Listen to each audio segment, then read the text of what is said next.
It's simple changes that we make in our life that make things easier and makes life a lot more enjoyable. So let's talk about those simple changes. So you mentioned that it took you about 2 years to recover fully, and you identify a few signs that you realize are signs of burnout. So let's walk through this recovery process, starting with the signs of burnout. You mentioned that someone who has burnout or is about to burn out gets exhausted faster, gets bothered more easily. What other signs can you look out for? Yeah, so that exhaustion can present itself physically, emotionally, and mentally. So physically, you feel like, oh, I can't get out of bed. And it's like, I just don't have the energy to do anything today. Or when you get to work, it's like, I, I just feel brain fog. I don't Brain have the fog. mental clarity to do anything right now. Mm-hmm. Or even emotionally, you just be emotionally drained. People might expect things. It's like, how do you feel right now? Or for me, one of the emotional exhaustion, it happened about 6 months before I burnt out. So about 10 years ago, I was at a Foo Fighters concert in Ireland, and it was torrential rain. It was just bucketing out of the sky. And I was about half a mile away from the stage, and Dave Grohl was there running along the runway, and it was euphoric. The atmosphere was amazing. And next thing, I saw him again about 6 months before I burnt out. So it would have been um about 6 years from the last time I'd seen him. And this time it was beautiful sunny day in Germany, and I was about maybe 100 yards away from the stage, and I was like, I'm this close. I'm this close to the Foo Fighters. There's Dave Grohl. There's Taylor Hawkins. I was like, I'm so close, and I did not have the same buzz. And I was with my best friend, and he looked at me and he was like, Eugene, is everything okay? And I just turned to him and I said, I'm not feeling it. I'm not feeling the buzz that I usually feel at a concert. Like I was sober. I was standing there and I was like, usually this is when I'm most connected with the band, with the music, when I'm this close and I feel that energy at a gig. And I was like, I'm not feeling the buzz. And he was like, is there something wrong with you? And he was kind of half joking, being like, this isn't like you. You're usually like, you're in the mosh pit, you're up at the barrier, you're really like high energy here. And I was like, yeah, I'm just not feeling it. And even then I knew, okay, I was like, something's up. There's something here that I'm not addressing. And that was all the negative emotions that I pushed down, not feeling. It also dulled all the positive I was feeling as well at the time. I no longer knew how to regulate that emotion. I had exhausted myself to such a level that it wasn't that I was having emotional outbursts because I didn't know how to regulate that emotion. I was just pushing everything down, and I didn't know when to feel happy about anything or when to feel sad about anything. It just felt numb. I was living on autopilot. I was living like a drone, just going through the motions and being like, "Yeah, I'll go on holidays next month, but I can work 60 hours every day in between. It's not going to affect me emotionally." It was just going through the motions and not really looking forward to anything. So there was that emotional exhaustion.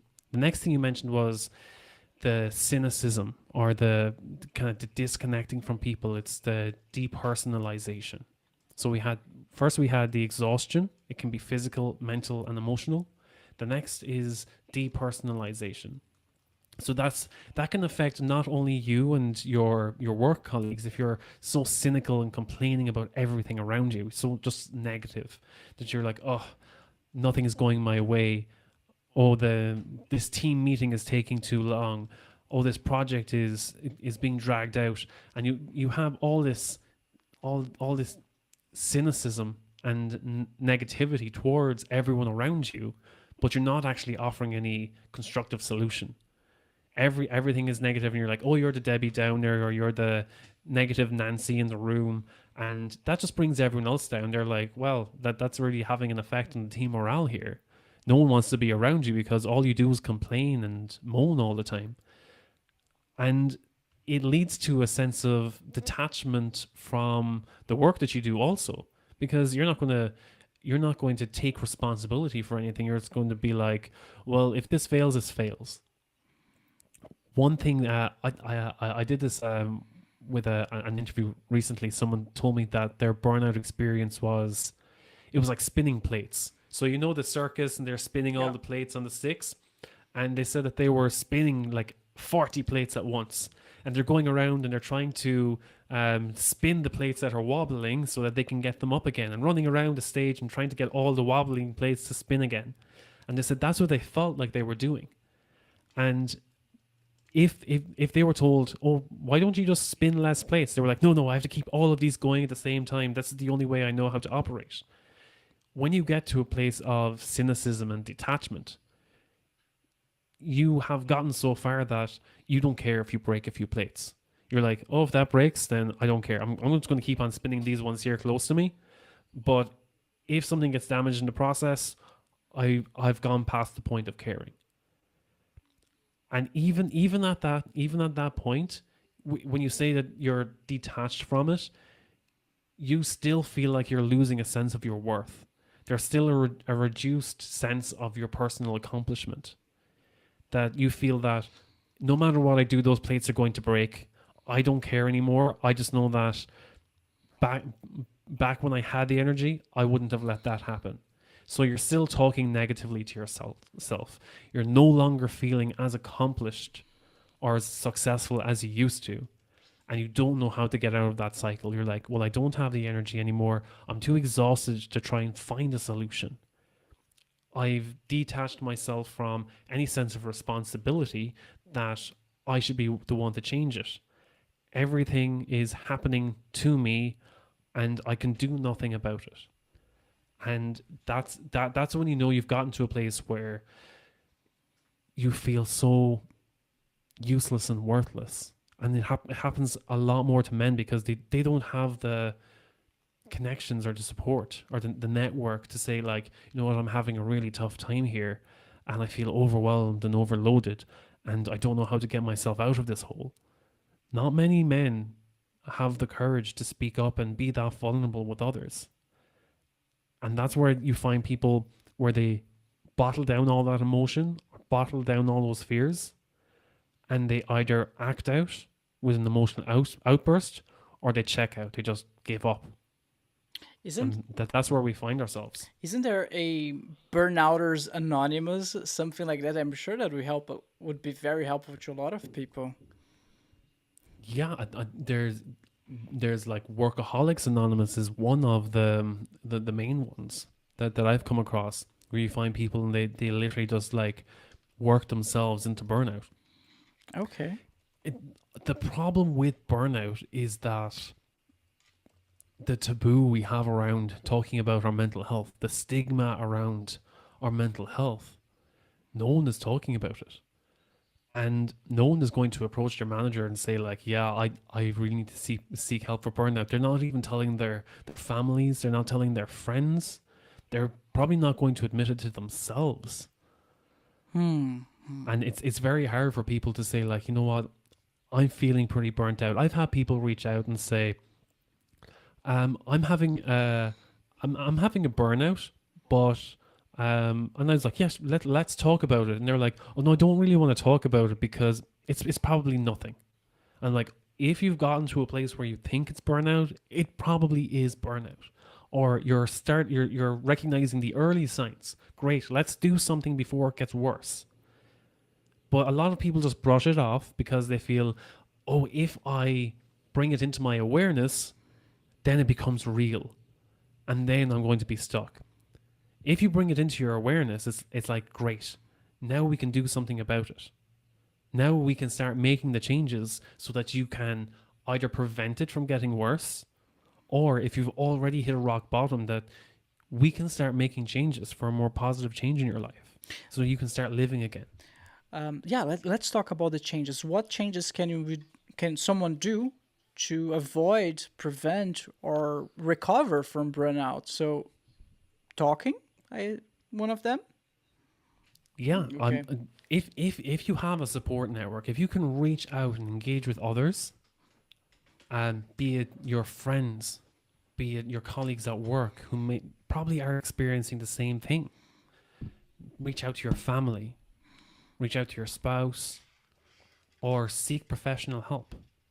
Seeking professional help sometimes is the best option. Most companies offer an employee assistance program where you can get 6 to 8, maybe more, 6 to 8 weeks of 100% confidential counseling.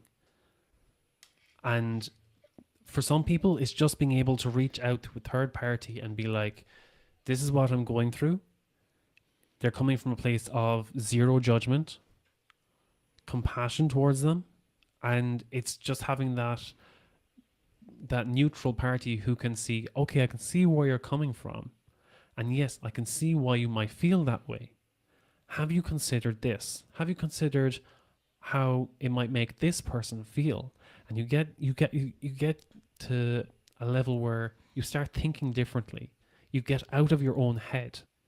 You get out of that negative self-narrative that you keep feeding yourself every time you think of these thoughts.